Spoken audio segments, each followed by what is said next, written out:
तो मैं बेनती करांगा कि सानू सारिਆਂ ਨੂੰ कुछ हमला मारना चाहिए है। ਵੱਡਿਆਂ ਨੂੰ मैं बेनती करांगा उत्थे तक जे मेरी आवाज़ पहुँच जाए तो आओ अज जिस हालात दे विच कौम गुजर रही है ये कोई बहुता चंगा नहीं है। जिहड़ी अज दी खबर है मैनूं कहण विच कोई झिझक नहीं है। परसों श्री ननकाना साहिब जो 100 साल उत्थे शहीदां नूं समर्पित गुरमत समागम हो रहा सी, उस नूं मनाउण वास्ते उन्हां शहीदां नूं प्रणाम करन वास्ते जो जथा जा रहा सीगा, साडी हिंदुस्तान दी सरकार ने उन्हां नूं रोक दिता। मेरी जाती राय है ये सब तो वड्डा साडे ते हमला हो गया। सानू साडे धर्म दे विच दखल दिता गया है। अजिहा पहला नहीं सी होया, ये पहली बारी होया है। डर है कि अगे ना हो।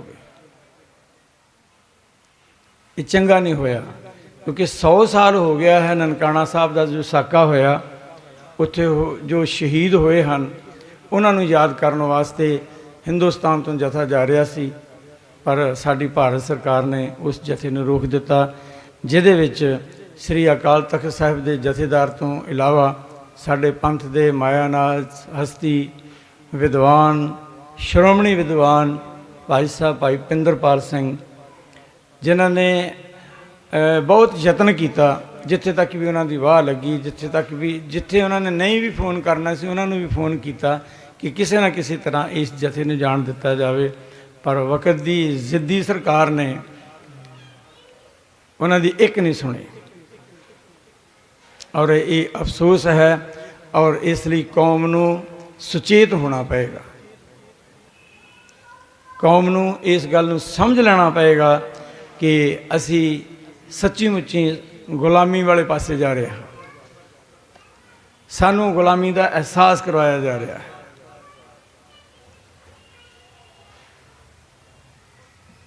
वो शहीद जिन्होंने इस मुल्क की खातर अपनियां कुर्बानियां दित्तियां,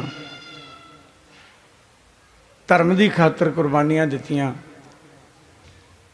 उन्होंने याद करने वास्ते भी नहीं सानू जान दिता जा रहा।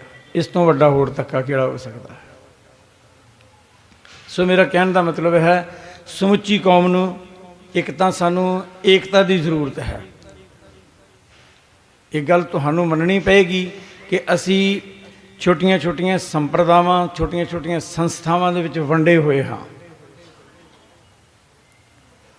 असी एक ख्याल में नहीं हाँ। ये ठीक है कि असी सारे ही आखते हैं कि गुरु ग्रंथ साहब साडा गुरु है, असी गुरु तो सेध लेने हाँ, असी एक झंडे थले हाँ, असी गुरु तो बिना किसी नूं नहीं मानते, पर मर्जी अपनी अपनी करते और वही साडी अपनी अपनी जिहड़ी मर्जी है वो साडा नुकसान कर रही है।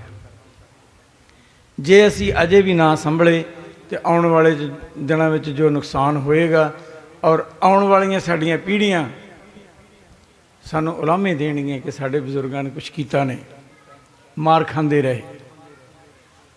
जे असी अपने बजुर्गों को याद करदे होया उन्होंने शाबाश देंदे हाँ, जे असी कुछ ना कर सके साडे आने वाले जिहड़ी जनरेशन है, साडे जिहड़े पीढ़ियाँ हैं वो सानू दोष देणगियां कि साडे बजुर्गों ने कुछ नहीं किया। सो मैं समुची कौम नूं बेनती करांगा असी एक मंच ते इकट्ठे होइए। साडी एक कोई विचारधारा है, वो विचारधारा गुरु ग्रंथ साहब है। पुराने समयां दे विच जदों किते आपस में दुविधा पै जांदी सी तो गुरसिख मिल के बैठ के गुरमता कर लैंदे सी, गुरु कोलों पुछ लैंदे हुंदे सी, मसले हल कर लैंदे सन। पर अज तां सानू सारे मसलियां नूं एक पासे रख के इकट्ठे होने की जरूरत है, एकता की जरूरत है, ताकि साडे नाल अगे आने वाले समय धक्का ना होवे। खैर ये मेरे दिल का वलवला सी, मैं तुहाडे नाल साझा कीता है। बार्डर ते बैठे हुए साडे किसान जो हुण तां गिनती तो उपर हो गया, अगे पहलां तां आपां दिन गिणदे सन ना जी, इन्ने दिन हो गए, इन्ने हफ्ते हो गए, हुण तां महीने हो गए हैं। ਔਰ ਉਹਨਾਂ ਨੇ ਪੂਰੀ ਸਰਦੀ ਆਪਣੇ ਪਿੰਡੇ ਤੇ ਹੰਢਾਈ, ਹਰ ਤਰ੍ਹਾਂ ਦੀ ਹੰਢਾਈ,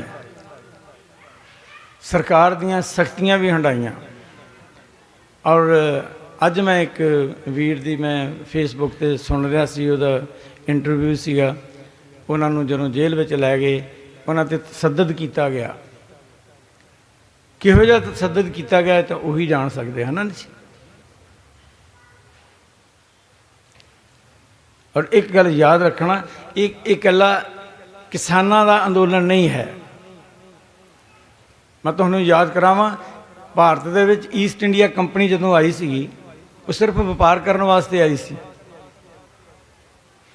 ਗੋਰਿਆਂ ਨੇ ਵਪਾਰ ਦੇ ਬਹਾਨੇ ਹਿੰਦੁਸਤਾਨ ਦੇ ਵਿੱਚ ਆਪਣੇ ਪੈਰ ਜਮਾਏ ਔਰ 200 ਸਾਲ ਤੱਕ ਗੁਲਾਮ ਬਣਾ ਕੇ ਰੱਖਿਆ। ਕੁਝ ਇਸੇ ਤਰ੍ਹਾਂ ਦੀ ਹੀ ਵਿਉਂਤਬੰਦੀ ਕੀਤੀ ਜਾ ਰਹੀ ਹੈ। ਉਹ ਕਾਰਪੋਰੇਟ ਦੇ ਨਾਂ 'ਤੇ ਤੁਹਾਡੇ ਕੋਲੋਂ ਜ਼ਮੀਨਾਂ ਲੈ ਲਈਆਂ ਜਾਣਗੀਆਂ। ਜ਼ਮੀਨਾਂ ਜਦੋਂ ਖੋਹ ਲਈਆਂ ਜਾਣਗੀਆਂ, ਕੁਝ ਸਮੇਂ ਬਾਅਦ ਤੁਹਾਨੂੰ ਇਹ ਅਹਿਸਾਸ ਕਰਾਇਆ ਜਾਏਗਾ ਕਿ ਉਹ ਜ਼ਮੀਨ ਤੁਹਾਡੀ ਨਹੀਂ, ਉਹ ਕਾਰਪੋਰੇਟ ਦੀ ਹੈ, ਉਹ ਕੰਪਨੀ ਦੀ ਜ਼ਮੀਨ ਹੈ। ਤੁਸੀਂ ਇੱਥੇ ਸਿਰਫ ਨੌਕਰੀ ਕਰ ਸਕਦੇ ਹੋ ਇਸ ਜ਼ਮੀਨ 'ਤੇ, ਉਹ ਤੁਹਾਡੀ ਨਹੀਂ। ਤੁਹਾਨੂੰ ਕ੍ਰੈਡਿਟ ਕਾਰਡ ਦਿੱਤੇ ਜਾਣਗੇ, ਤੁਹਾਨੂੰ ਗੁਲਾਮ ਬਣਾ ਦਿੱਤਾ ਜਾਏਗਾ, ਤੁਹਾਨੂੰ ਕਰਜ਼ਾਈ ਕਰ ਦਿੱਤਾ ਜਾਏਗਾ। ਔਰ ਇਕੱਲਾ ਕਿਸਾਨ ਪ੍ਰਭਾਵਿਤ ਨਹੀਂ ਹੋਏਗਾ, ਇਹ ਜਿਹੜੇ ਛੋਟੇ ਦੁਕਾਨਦਾਰ ਹਨ ਸਭ ਤੋਂ ਪਹਿਲਾਂ ਇਹ ਪ੍ਰਭਾਵਿਤ ਹੋਣਗੇ। ਹਰ ਬੰਦਾ ਪ੍ਰਭਾਵਿਤ ਹੋਏਗਾ। ਫਿਰ ਸਾਨੂੰ ਦੇਰ ਬਾਅਦ ਜਾ ਕੇ ਸਾਰੇ ਦੇਸ਼ ਨੂੰ ਅਹਿਸਾਸ ਹੋਏਗਾ ਕਿ ਸਾਡਾ ਕਿੰਨਾ ਵੱਡਾ ਨੁਕਸਾਨ ਹੋ ਗਿਆ। ਫਿਰ ਜਦੋਂ ਵਕਤ ਤੋਂ ਅੱਗੇ ਗੱਲ ਨਿਕਲ ਗਈ, ਫਿਰ ਸਾਂਭਣਾ ਮੁਸ਼ਕਿਲ ਹੋ ਜਾਏਗਾ। ਉਹ 200 ਸਾਲ ਵਾਲੀ ਗੱਲ ਹੋ ਜਾਏਗੀ। ਫਿਰ ਪਤਾ ਨਹੀਂ ਕਿੰਨੀਆਂ ਸ਼ਹੀਦੀਆਂ ਹੋਣਗੀਆਂ, ਕੀ ਹੋਏਗਾ, ਕਿੰਨਿਆਂ ਨੂੰ ਫਾਂਸੀ ਲੱਗੇਗੀ। ਫਿਰ ਕਿਤੇ ਜਾ ਕੇ ਕੌਮ ਨੂੰ ਹੋਸ਼ ਆਏਗੀ ਕਿ ਨਹੀਂ ਆਏਗੀ, ਇਹ ਮੁਲਕ ਦਾ ਕੀ ਬਣੇਗਾ, ਇਹ ਉਹ ਜਾਣਨ। ਪਰ ਅੱਜ ਸਾਨੂੰ ਉਹਨਾਂ ਕਿਸਾਨਾਂ ਦਾ ਸਾਥ ਦੇਣ ਦੀ ਜ਼ਰੂਰਤ ਹੈ। ਸਾਥ ਨਹੀਂ, ਸਾਨੂੰ ਉਹਨਾਂ ਦੇ ਵਿੱਚ ਖਲੋਣ ਦੀ ਜ਼ਰੂਰਤ ਹੈ। ਔਰ ਉਹਨਾਂ ਵਾਸਤੇ ਵੀ ਅਰਦਾਸ ਕਰੀਏ, ਵਾਹਿਗੁਰੂ ਉਹਨਾਂ ਨੂੰ ਆਪਸ ਵਿੱਚ ਤਾਲਮੇਲ ਉਹਨਾਂ ਦਾ ਬੈਠੇ, ਆਪਸ ਵਿੱਚ ਉਹਨਾਂ ਦੀ ਏਕਤਾ ਬਣੇ, ਕਿਉਂਕਿ ਉਹਨਾਂ ਦੀ ਏਕਤਾ ਰਹੇਗੀ ਤੇ ਉਹ ਮੈਦਾਨ ਸਰ ਕਰ ਲੈਣਗੇ। ਜੇ ਏਕਤਾ ਟੁੱਟ ਗਈ, ਸਰਕਾਰ ਬਹੁਤ ਕੁਝ ਕਰੇਗੀ ਉਹਨਾਂ ਨੂੰ ਤੋੜਨ ਵਾਸਤੇ, ਕਰ ਵੀ ਰਹੀ ਹੈ।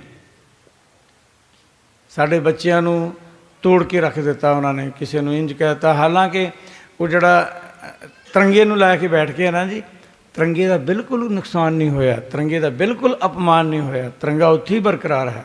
ਅਸੀਂ ਵੀ ਤਿਰੰਗੇ ਦਾ ਸਤਿਕਾਰ ਕਰਦੇ ਹਾਂ। ਸਾਡਾ ਮੁਲਕ ਹੈ, ਸਾਡੇ ਮੁਲਕ ਦਾ ਉਹ ਤਿਰੰਗਾ ਹੈ, ਅਸੀਂ ਉਸ ਦਾ ਸਤਿਕਾਰ ਕਰਦੇ ਹਾਂ। ਪਰ ਉਹਨਾਂ ਦਾ ਮੀਡੀਆ ਹੈ, ਉਹਨਾਂ ਨੇ ਬਸ ਇੱਕੋ ਹੀ ਗੱਲ ਫੜੀ ਹੋਈ ਹੈ, ਤਿਰੰਗੇ ਦਾ ਅਪਮਾਨ, ਤਿਰੰਗੇ ਦਾ ਅਪਮਾਨ, ਜਦੋਂ ਕਿ ਤਿਰੰਗੇ ਨੂੰ ਹੱਥ ਤੱਕ ਨਹੀਂ ਲਾਇਆ ਕਿਸੇ ਨੇ। ਔਰ ਸਾਨੂੰ ਪਤਾ ਨਹੀਂ ਕਿਹੜਾ ਕਿਹੜਾ ਨਾਂ ਦਿੱਤਾ ਜਾ ਰਿਹਾ, ਅੱਤਵਾਦੀ ਕਿਹਾ ਜਾ ਰਿਹਾ, ਖਾਲਿਸਤਾਨੀ ਕਿਹਾ ਜਾ ਰਿਹਾ। ਇਹ ਕਹਿ ਕੇ ਸਾਨੂੰ ਦੋਸ਼ੀ ਬਣਾ ਕੇ ਫਿਰ ਅੰਦਰ ਸੁੱਟਣਗੇ। ਸੋ ਸਮੁੱਚੀ ਕੌਮ ਨੂੰ, ਸਾਡੇ ਆਗੂਆਂ ਨੂੰ ਮੈਂ ਬੇਨਤੀ ਕਰਦਾ ਹਾਂ ਕਿ ਸੰਭਲੋ, ਜਾਗੋ। ਕਿਸੇ ਨਾਲ ਅਲਾਇੰਸ ਕਰਨ ਦੀ ਲੋੜ ਨਹੀਂ। ਸਾਨੂੰ ਅਲਾਇੰਸ ਨੇ ਸਾਡਾ ਬੜਾ ਨੁਕਸਾਨ ਕੀਤਾ ਹੈ, ਸਾਨੂੰ ਰੋਲ ਕੇ ਰੱਖ ਦਿੱਤਾ ਹੈ। ਜਿਨ੍ਹਾਂ ਲੋਕਾਂ ਦੇ ਨਾਲ ਸਾਂਝ ਪਾਈ ਸੀ, ਉਹ ਸਾਡਾ ਭੇਦ ਲੈਂਦੇ ਰਹੇ, ਉਹਨਾਂ ਨੂੰ ਸਾਡੀਆਂ ਕਮਜ਼ੋਰੀਆਂ ਦਾ ਪਤਾ ਲੱਗ ਗਿਆ। ਅੱਜ ਅਸੀਂ ਕਮਜ਼ੋਰ ਹੋ ਗਏ ਹਾਂ ਉਹਨਾਂ ਦੇ ਸਾਹਮਣੇ। ਉਹਨਾਂ ਨੂੰ ਪਤਾ ਹੈ ਅਸੀਂ ਕਿੱਥੇ ਖੜ੍ਹੇ ਹਾਂ। ਅਸੀਂ ਆਪਸ ਵਿੱਚ ਇੱਕ ਦੂਸਰੇ ਦੇ ਨਾਲ ਮਿਲ ਕੇ ਨਹੀਂ ਬੈਠਦੇ। ਸੋ ਉਹਨਾਂ ਸਾਰਿਆਂ ਆਗੂਆਂ ਨੂੰ ਮੈਂ ਬੇਨਤੀ ਕਰਾਂਗਾ, ਐਸਾ ਯਤਨ ਕਰੋ, ਆਪਸ ਵਿੱਚ ਤਾਲਮੇਲ ਕਰੋ, ਏਕਤਾ ਕਰੋ। ਇਸ ਪੰਜਾਬ ਦੀ ਵੀ ਹਾਲਤ ਜਿਹੜੀ ਉਹ ਸੁਧਰੇ, ਕੌਮ ਦੀ ਵੀ ਸੁਧਰੇ। ਸਾਡੀ ਕੌਮ ਜਿਹੜੀ ਹੈ ਉਸ ਨੂੰ ਸਹੀ ਦਿਸ਼ਾ ਮਿਲੇ, ਤਾਂ ਕਿ ਕੌਮ ਦੀ ਸਹੀ ਦਸ਼ਾ ਬਣ ਜਾਵੇ।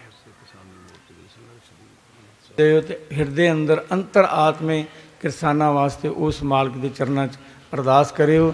ਤੇ ਉਹ ਜੋ ਬਦਨੀਤ ਲੋਕ ਹਨ, ਜ਼ਿੱਦੀ ਹਨ, ਜਿਹੜੇ ਕਿਸਾਨਾਂ ਦੀ ਸਾਡੀ ਗੱਲ ਨਹੀਂ ਸੁਣ ਰਹੇ, ਉਹਨਾਂ ਦੇ ਕੰਨਾਂ ਤੱਕ ਪ੍ਰਮਾਤਮਾ ਸਾਡੀ ਆਵਾਜ਼ ਪਹੁੰਚਾਵੇ, ਉਹਨਾਂ ਨੂੰ ਵੀ ਸਹੀ ਦਿਸ਼ਾ ਮਿਲੇ।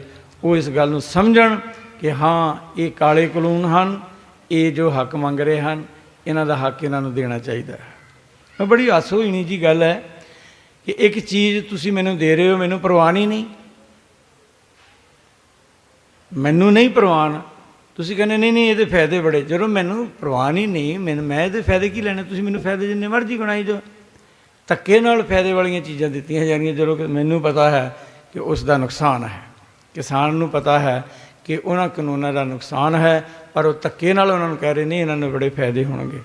असीं जो फायदा नहीं लेना चाहुंदे, असीं जो लाभ लेना नहीं चाहुंदे, तुसीं सानूं क्यों दे रहे हो जी? गल तां इन्नी की है।